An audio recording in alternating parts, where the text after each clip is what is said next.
there are less females in the chess fraternity. Ask, can I play chess with you? Here, the guys are saying, we don't play females. Females are amateurs. Females can't beat me. Those negative comments, I use them as a weapon to beat them and leave. That's Remember, even when I was in first year or second year of medical school, and if you go to a social gathering or an outing, when somebody asks, "So what are you studying?" immediately you say you're studying medicine. They're already shy, they are running away, they no longer want to talk to you. You wonder, but I am a person first. I am not the books or the medicine first. Now you're doing medicine plus chess. When you're in medical school, you have these fat books that you have to read. The mental stamina that is required as a medical student just to concentrate, to read for an exam, to make sure you pass that exam. You could be having 10 papers that you have to sit for. What does that level of mental stamina require? Because I'm just imagining, have you ever found yourself in a situation where you have an exam soon and you have a chess tournament coming up? a perfect example is the Kenya tournament. That was 2 weeks for my exams in med school. And I left all that to travel for the tournament, knowing very well that when I come back, just be 2 weeks before the exam. That was a lot of pressure. Most of the tournaments I play, I'm always known for playing while studying. Do you ever at any point experience burnout? And are you able to anticipate the burnout before it happens? Because you already know your life is between a medical book and chess. And knowing the fact that you'll also be going for internship, and I can only tell you how intensive that is. I think you deserve now just throw them at you because I'm imagining you have not played chess for a few years after joining med school, and then you're just called to go and play, and boom, you go, you play, you win, and you show them dust. So that must have been. You can even see the smile on your face, the joy it gave you. Yeah, your smile is literally infectious. It added value to my life, trust me. Yeah. Imagine playing a game that can last 5 hours, where one wrong move changes everything. Now imagine doing that while studying medicine. Today, we are hosting a woman who doesn't just balance both, she dominates both. Patience Niza Chilingwe is a fifth year medical student at Mulungushi University and a double gold medalist at the 2022 Federation of African University Sports Games.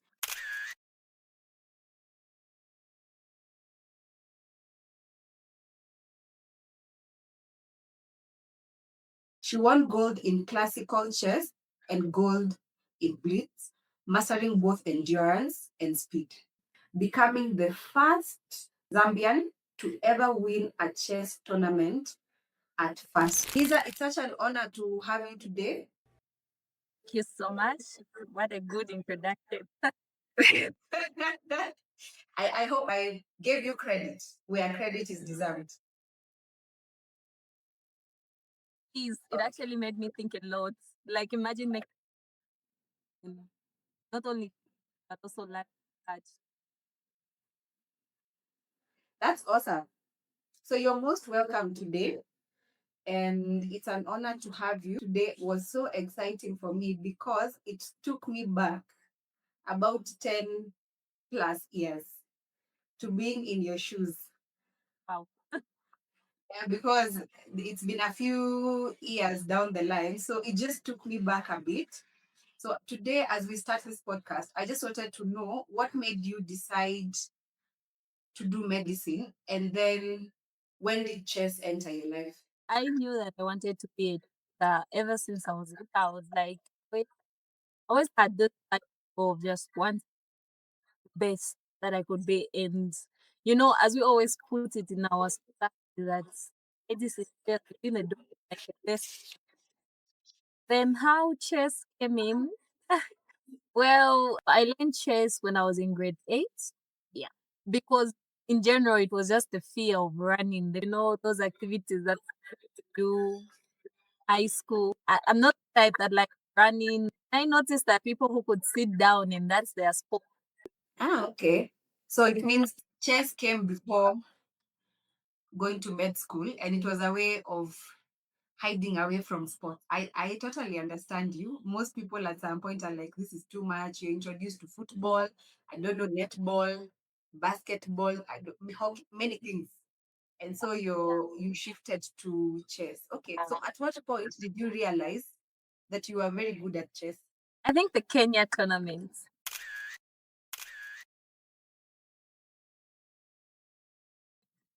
Kenya tournament made me feel like it. But I think 2016, 2017, I finished high school in 2016. So 2017 was the year that I dedicated to chess. Yeah, mostly because while I was in school studying HS and coming from home, it was very travel, a lot of tournaments. So when I finished, I can be traveling for chess. So yeah, 2017, 20. I know because every time I was what type of chess you play is, and by the I didn't even put in any I think it's just something that came in natural. I would just play chess and everyone would be like, really play some good. Yeah. Nice. It's just me thinking, like, you know how medicine is very demanding. And I'm thinking chess is also mentally exhausting. So, I'm feeling because chess is what started, right? yeah. And then now you decided to go to medical school because it was a passion that you had. How have you been able to sustain two high performance parts? And do you see any similarities between chess, analyzing a chessboard, and maybe taking the history of a patient or diagnosing a patient? Yeah. Okay. So first of all, you know how being in medical hard, yes, a doctor. So you need to have that bit goes so wrong that you have nowhere. So you need to have that run to. And that has without anger, hate, focus. Yeah. So Today we're experiencing very bad network, and we're trying to do a podcast with someone in a different country, and the network is proving such a challenge. Oh my god. What happened? the iPhone, no, in the car it was so hot. So the phone just brought iPhone is overheating. It needs to cool down. Paul, sorry, I'm so sorry. Okay, but I've tried to open the doors. Maybe it won't overheat again. Oh, you opened the window. I've, I've just opened all the doors so that it cools down. And there. Yeah, I've opened the doors. The window would have taken like open fast. And the aim was to have a video for posting. So challenges do happen. We've tried to see if we can use just audio only as opposed to video audio. And if the audio only doesn't work, we'll have to have it as a written paper. So transcribe the audio and have it as a conversation that is written. So yeah, but we're managing. Hopefully, let's see if our guest comes back in. The connection will be much better because honestly, it's a very interesting interview that I would really, I wish it was a bit more clearer, but you know what? We work with what we have and we move. We don't stall. So guys, let's see if our guest will be able to. All right. Niza, you can just speak. I hear if I can hear you properly. Okay. I hope there is no lag. Let's hope so. Yeah. But I think it's always All better right. in 15 to 20 minutes. And after that, that's why you're having problems. Oh, because it's been lagging for a while.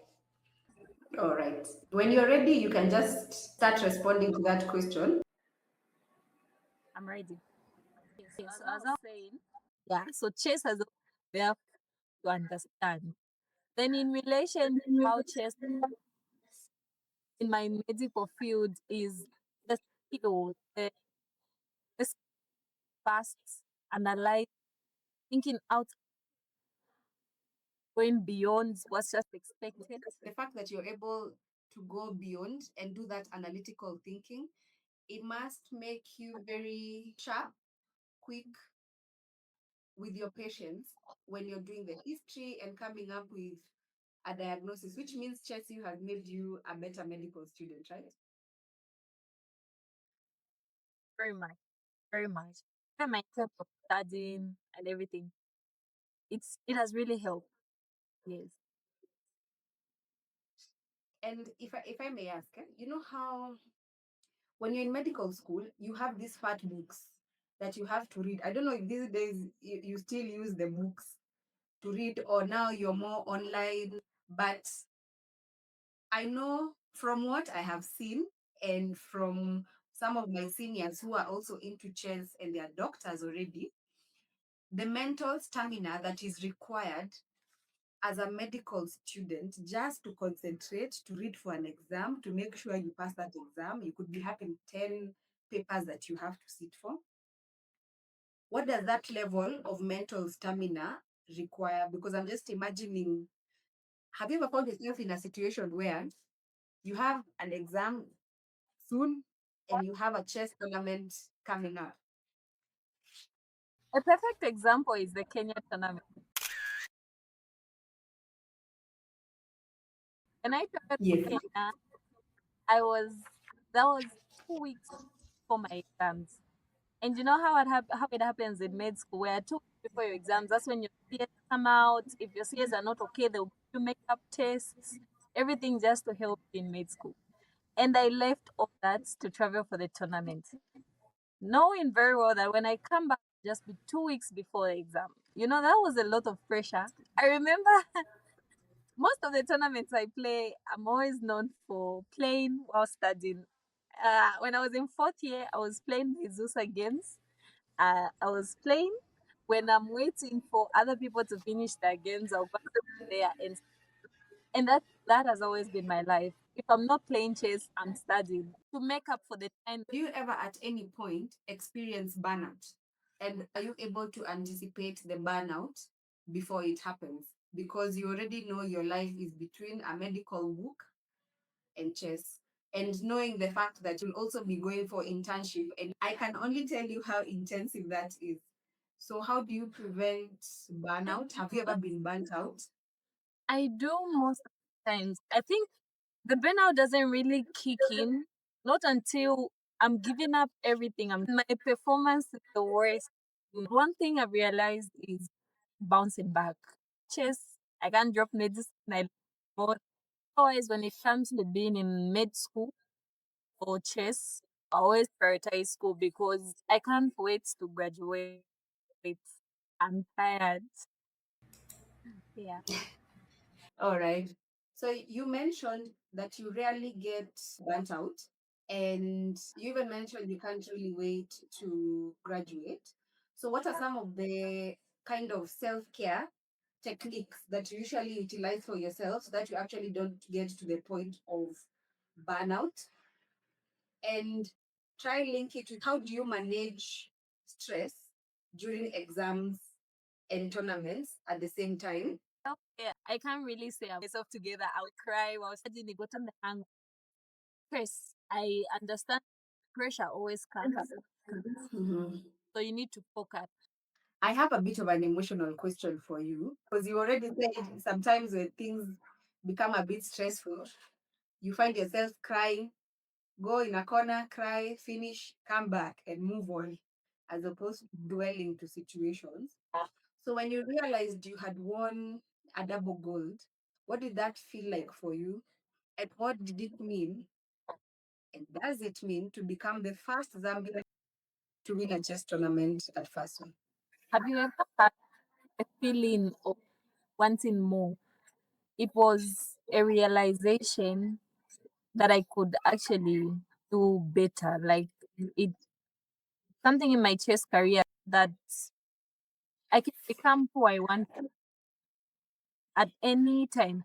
Because the moment I was told to prepare for the Kenya tournament, I was told a week before, I think about 5 days before that we need your passport number because we're booking you in Kenya and you're going to play a chess tournament.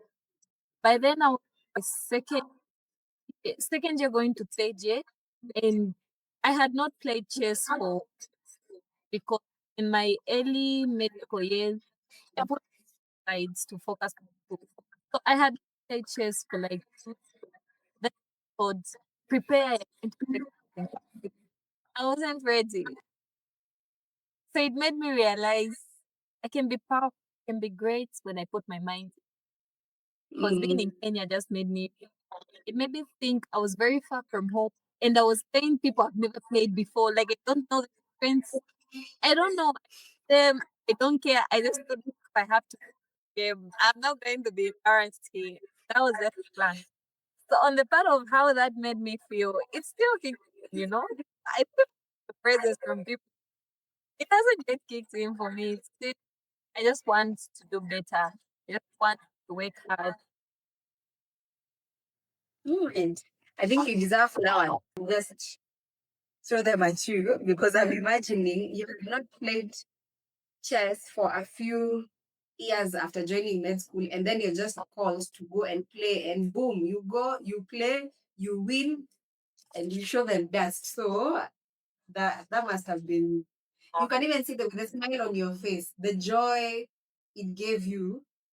Yeah. Yeah, your smile It is added, literally infectious. it added value to my life. Trust me. Yeah, It's something. Yeah. and that's beautiful. Eh? Have you ever experienced gender bias? And the reason why I ask that is I'm thinking maybe in the Kenyan context, I've seen a lot of both men and women playing chess. I don't know what's the context from Zambia. Maybe you could let us know if there's any form of gender bias. No, to start with, you should know that chess is mostly a game that's played by men. There are less females in the chess fraternity, and I think it goes in all countries. Ask, can I play chess with you? Here, the guys are saying, we don't play females. Females are amateurs. Females can't beat Mm. me. Those negative comments, I use them as a weapon to beat them and leave. But Do you remember there was a time even medicine was so male dominated? These days, we are showing them best. Because I remember even when I was in first year or second year of medical school, and if you go to a social gathering or an outing, when somebody asks, so what are you studying? Immediately you say you're studying medicine. They're already shy, they are running away, they no longer want to talk to you. You wonder, but I am a person first. I am not the books or the medicine first. Now you're doing book, medicine plus chess. then now I'm walking tournaments. Like right now, I'm being considered as a dog. Finally, they're like, you almost, I just remaining with a year, you're almost done. So I walk into a tournament and I say, no, just because you're doing medicine, you're a dog. It should make this easier. You will win this tournament. Don't worry because eh, you're doing medicine and you're a chess player. It already puts you, I think, you're smart enough. I don't know how people look at being in medical field and being a female and then being a chess player. Such double standard because chess is what started. But either way, people will always talk. So please keep soaring. People will always talk. Now, so for you, because you already mentioned that it's a male dominated game. So for our young African girls, what message do you have for them? And do they have to choose between being intellectual and excellence? No, they can do both. And trust me, finding something that guides you at a younger age. Imagine I finished school with 16 years, by the way. So when I was in grade 8, I was like 12 years. Chess has been a guide. That's why even before med school, I've always known chess has been a guide. I've always wanted to become better. I've always wanted to do better. It's been a push. And then now I went into med school, which is kind of involving, very stressful, and stress has always been there. So it's in as much as I don't have time for other things. So I feel, I keep saying this, I feel even to our upcoming female, find a sport that guides you. I think find a sport that you're attached to. Emotions, something that makes you cry. Yeah, find a sport that just messes me up, just makes me cry. I don't even care that I'm a doctor. I'll cry in public. I lose a game, I'll cry. Yeah, so find something that you're attached to. Like it has to give you meaning. So that way you won't it won't give you an option of choosing between excellence and intellectual. I think it's something that will always make you that you want to balance both. You have to strike a balance in both, and not only strike a balance in both by being average. You want to do better in both. You want to be the best in both. Yeah. All right. Now, 2026 Cairo is what is next for you, right? So, what are you planning on doing differently? And what does defending your title, your legacy mean to you? And how can people support you? Okay. So first of all, what I've been trying to work towards is you cannot win a very big tournament as FASU, as the publicity that it gives me out there, as big as they consider it, but it has no relation to the actual FIDE, the actual chess that we play, the tournaments. It's so far away. Like I wish I can sensitize more, or make it more public to a point where at least if you can win the the FISU tournament, you're recognized in that form, maybe a title or something. But I just figured that it doesn't even have any rating. It's just, they're two different things. But in general, what we all look at is chess, and the praise you receive is the same saying. No, you won a chess tournament, you won FASO, which was a chess tournament. But when you look at it from a FIDE tournament and the FASO tournament, they have no connection. So that's one thing that I think I want to work on. And then, how do I think people can support? Ah, by believing in me. Yeah, by believing in me. Do you see the way um in bad believe? Please, I want to interview on my pod. Do you want to go? Like, he remembers each word from the interview. I So am a medical student and a chess player, and I won 2 gold medals in one tournament, my first international tournament. African Queen. If I can do it, you can do it. so imagine if I go and play FISU, and I know that I have an interview, that I have a podcast that I have to do after. That's a push, That's something that motivates me. Yes. So believe, tell me I can do it. Like, as much as I know I can do it, tell me I can do it. I'm about to surgery. Tell me I'm going to do this. Yeah, I believe in you. You're great. Yeah. So I think the best support I receive is by believing in me, like, believing in me, cheering up for me, though I'm shy here and there, but just a constant reminder of who I am, because sometimes failure might override my emotions. Sometimes I tend to overlook my achievements and everything, and I tend to think a lot. So just believing in me in a constant reminder. Yeah, I think that's enough support. Amazing. That is one thing that Eugene keeps telling me every single day. Please believe in yourself. And another thing I have learned and I'm working on this year, which you have hit the nail on the head, is not appreciating what you have done and how you have come so far, yet it's a lot to someone.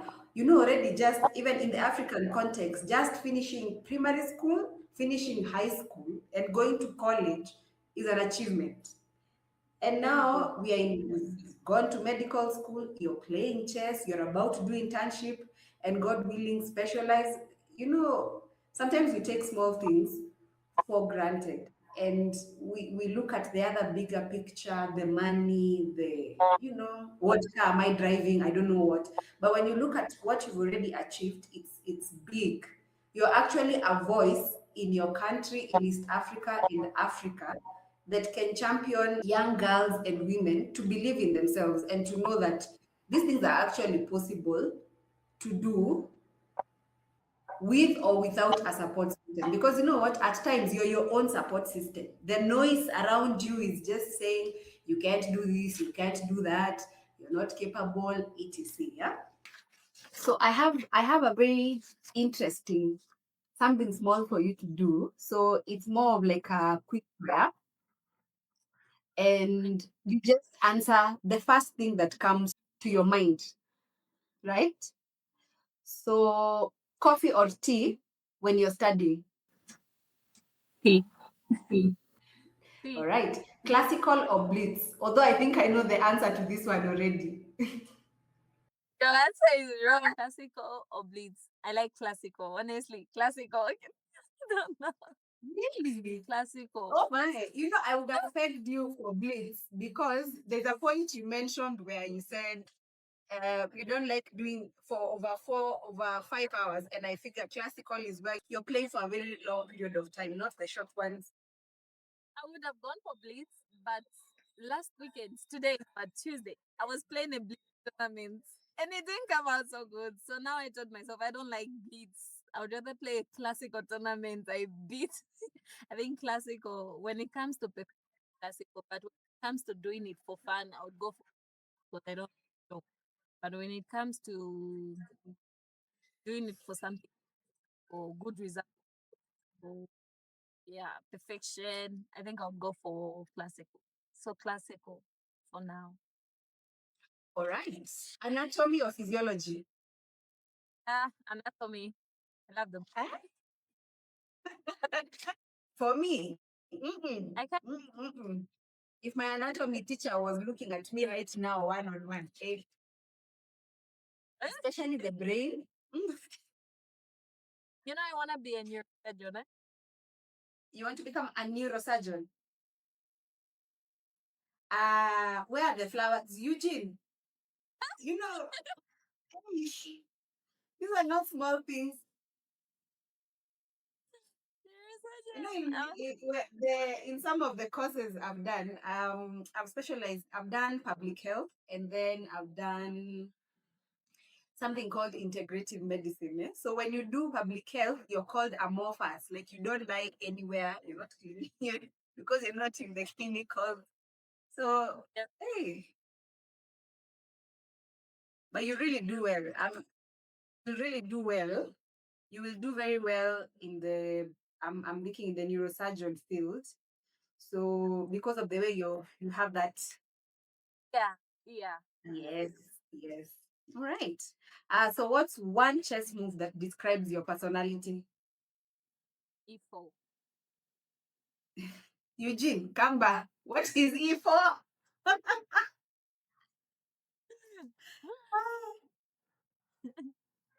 E4 is the first move of the opening. Let me just demonstrate for you here. So this is what Niza is saying, a favorite move. The first move on the board. This is what she's saying, 1E4. Does it represent? Does it represent? Okay, I don't even know how to ask it. Shows 1E4 is combative. It's very, very aggressive. Aha. Very Okay, aggressive. okay.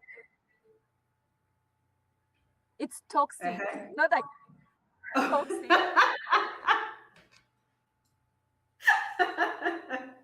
Okay, fine. I see. Maybe I can lie on the E4 when if we are talking about aggressiveness, but not toxicity. All right. What's one word that defines your journey? One word that defines my journey: patience, strong. I would go for patience. Do you see how many claps I have made for you today? Patience. Patience is a virtue. It is. So if a 15-year-old girl watching this feels she is too ambitious or too different, what would you tell her? She thinks she's too ambitious. She needs to focus on herself. It's not, she has to use what she thinks she is for her own benefit. I think I've always grown up being like that. Not until I went into med school and it taught me to, calm down a bit. Calm down. Yeah, but she can go for it. Don't let what the outside people tell you. No one has lived this life before. So you are living your life.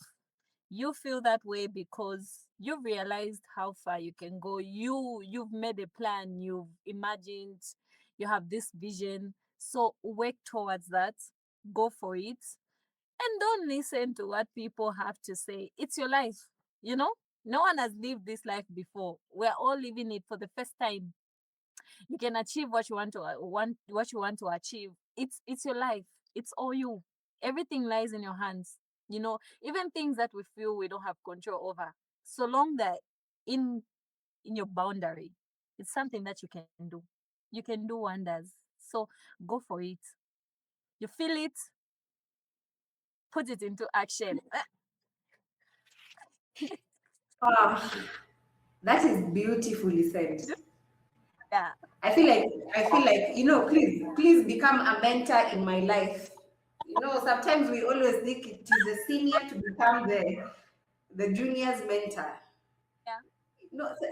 We also, even in our space as adults, as seniors, as mothers, as doctors, as all those spaces we occupy, there's a time you reach and you're like, you're I can't. almost Yeah, you just giving. what's the nah, it's life. Just always tell yourself it's life. There's always the beginning and the end. Everything is just in between. So you just have to live it. Live the in between. Whether life throws things at you, there's always the beginning and the end. Thank you so much for actually gracing this podcast. We are really honored as Case Wellness Center. And to our viewers, Patience, actually, let me use the word or the name she prefers.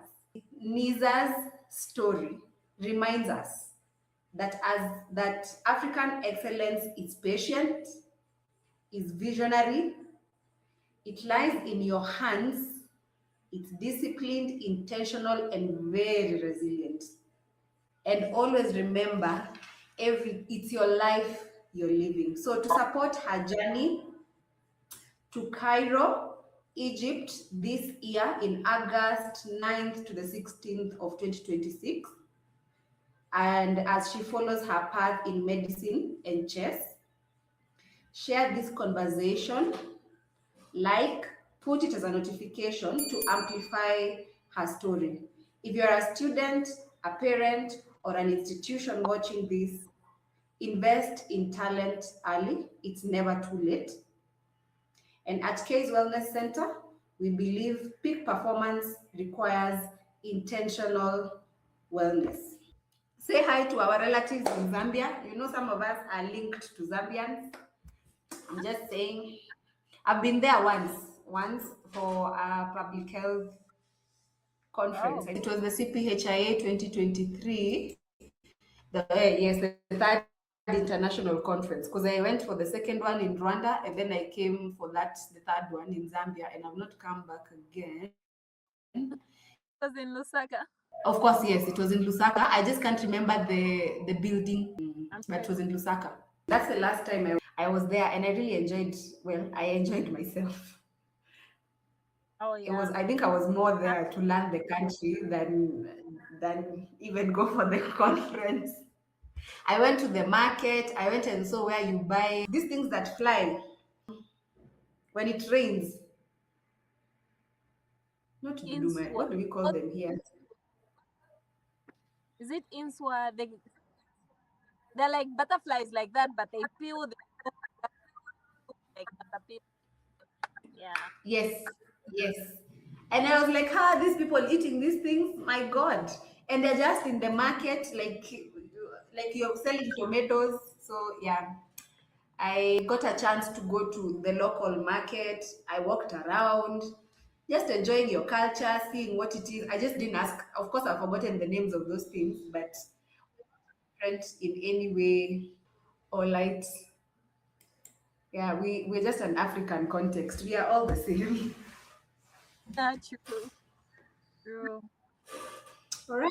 I think this was amazing. Thank you so much for joining us. If in case you need us here, we are in Kenya. We can host you. We can feed you. We can move you around. I'm coming to explore. You're welcome. You're very welcome. Yeah. Eugene, over to you. Thank you, both of you. That was such an interesting conversation. Fun fact, those things that fly in Kenya, there's a community that eats them. They're called Tsiswa. Fun fact, my third name is Nabiswa, and our family is derived from that. Like anthill. Nabiswa means it comes from anthill. So those insects. Yeah. You've Yeah, learned even something said today. in Zambia we call them inswa. Ah. Yeah. Today, I have been taught something by my junior about being intentional, being patient, and being resilient. She has been combining both chess and being a medical student, currently in fifth year, and she has managed to do both without giving up, without saying that it's too difficult, and without saying that because I'm a woman, I can't make it. So, to all our African women and girls, it is very possible to do these courses, games that are pegged for male dominated fields, and it is possible to be dominant in those fields. So, for any girl out there who is wondering where to find these women and girls who have been able to step into the world of a male dominated field or STEM kind of courses, you can find that in our podcasts at K's Wellness Center, YouTube, TikTok, Instagram, Facebook, as we celebrate International Women's Day and also in preparation for Mother's Day. So, to all the girls and to all the women out there, we can be able to do it.